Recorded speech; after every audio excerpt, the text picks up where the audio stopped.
Ó, tava com o microfone alto aqui, mas como é que vocês estão? Cara, hoje minha sessão de estudo aqui foi da mão derradeira que eu caí agora há pouco no GG Masters Bounty Warm-Up, torneio que pagava uma nota, devia pagar quase 10k pro campeão, e caímos ali quase 3 mesas, caí em 25, né? Numa mão, que é essa mão aqui, é uma mão que eu tenho as ideias no Small Blind, em que eu queria entender um pouco mais de onde vem o meu range de re-steal nesse tipo de mão. Eu fiquei com um pouco de medo de ter sido um pouco over o re-steal que eu dei aqui nessa mão de Ás e 10. E logo que depois que eu terminei a sessão, eu já vim rodar essa mão aqui no HRC para deixar ela mais fresca na mente. E rodei essa mão, né? Foi uma mão que eu restilei as ideias off do Small Blind. Lembrando que é um torneio bounty, o cara me cobria por muito pouco. Meu bounty era até que bom, né? Era um dos maiores. E o cara furlou 6-6 no flop. E nós caímos dessa mão. E, cara, eu tive rodando essa mão aqui, essa mão achei, porra, mega interessante. E também pelo fato de que principalmente pelo range de call que o Button tem que dar nessa mão, que foi uma coisa que me surpreendeu, assim, absurdamente, que eu não tinha nem ideia. Na verdade, eu cobri o cara por pouco, na verdade, eu sobri com o restinho, caí na mão seguinte. Mas a minha parada aqui foi que, tipo, eu fiquei surpreso, assim, muito com o range de call do Button, que é um range muito tight. Eu achei que seria um range um pouquinho mais loose nesse tipo de range, nesse tipo de mão.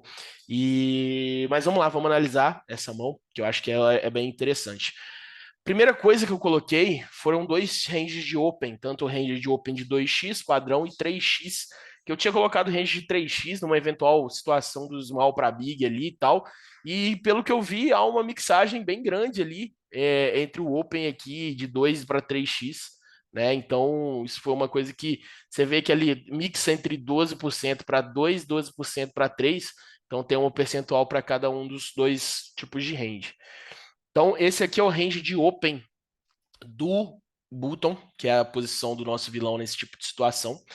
E a gente vê aqui que o 6-6 é um open ali que o EV ele é maior no open de 2x ali, tá?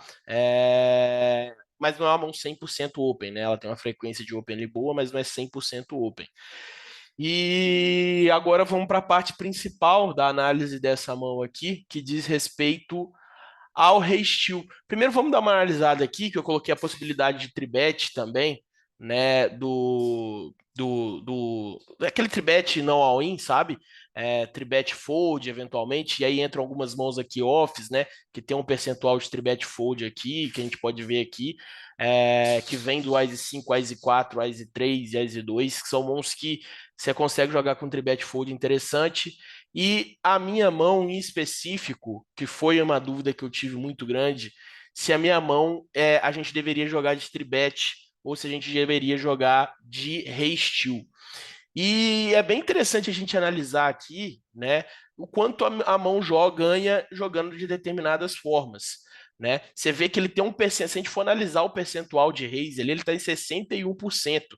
Só que o chove nesse tipo de mão ele tá ganhando muito mais do que o tribet. Então você vê que o rei steel ali, ele é a jogada de menor variância, porque primeiro ele maximiza o fold equity do vilão e ele tá ganhando muito mais naturalmente, né? Por que que ele tá ganhando muito mais nesse tipo de situação? Eu acredito que pelo fato de ser um torneio bounty e naturalmente eu vou ganhar dinheiro se eventualmente o cara der um call, alguma coisa assim. Então, a primeira dúvida que eu tive foi exatamente essa, e foi por isso que eu coloquei um range de tribet ali também, se haveria possibilidade de eu tribetar essa mão. E sim, há possibilidade de tribetar essa mão aqui. O EV dessa mão é 0.01 de tribet, 0.02 em chove. E só que optei aqui pela linha de menor variância, que foi jogar de rei steel chovando essa mão, né? E tá ganhando bem até, né, o rei steel aqui com esse tipo de mão. Você vê lá o raise para all-in, tá ganhando 3,58, né? Se a gente for olhar os EVs das melhores mãos aqui, tudo bem, mas isso aqui não vem a calhar, mas é, é uma mão que ganha bem, né? O chove aqui ele tá ganhando uma quantidade de dinheiro significativa nesse tipo de mão.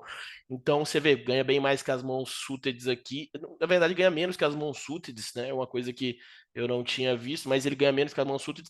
Mas, enfim, o que a gente tem que levar em consideração aqui é que é um chove, tem a possibilidade de recheio aqui, só que claramente é o bottom, né? É o bottom das mãos offs, dos ases offs que a gente vai jogar de resteel aqui, né?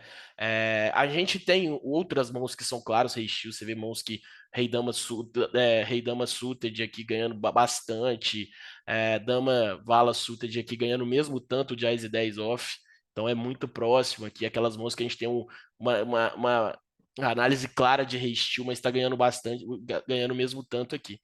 Então, o Ice 10 off, nitidamente, vai ser o bottom aqui do nosso range. Até tem uns outros steals aqui um pouco mais over e tudo mais.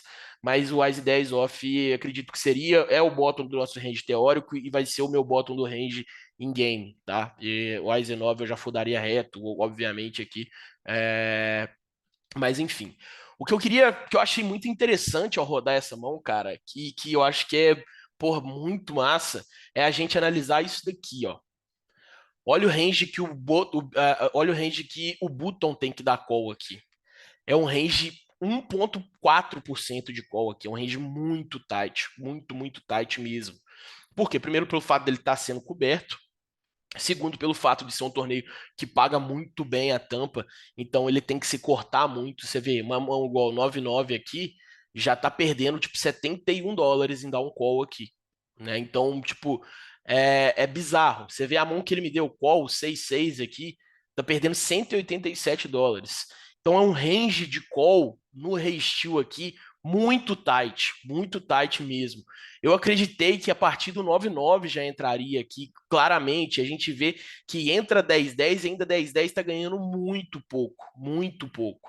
Então, assim, cara, o que me surpreendeu é exatamente nesse tipo de situação em que o button é coberto, o range tem que ser extremamente tight num torneio bounty. E o nosso range de resteel, que para mim era bem padrão, só queria me confirmar se haveria possibilidade de jogar de outra forma, mas isso aqui para mim foi o grande insight de ter rodado essa mão. Né? Então, um estudo mais curto hoje, mas que, pô, tirei uns insights bem interessantes. Mas é isso, pessoal. Tamo junto e abraço para vocês.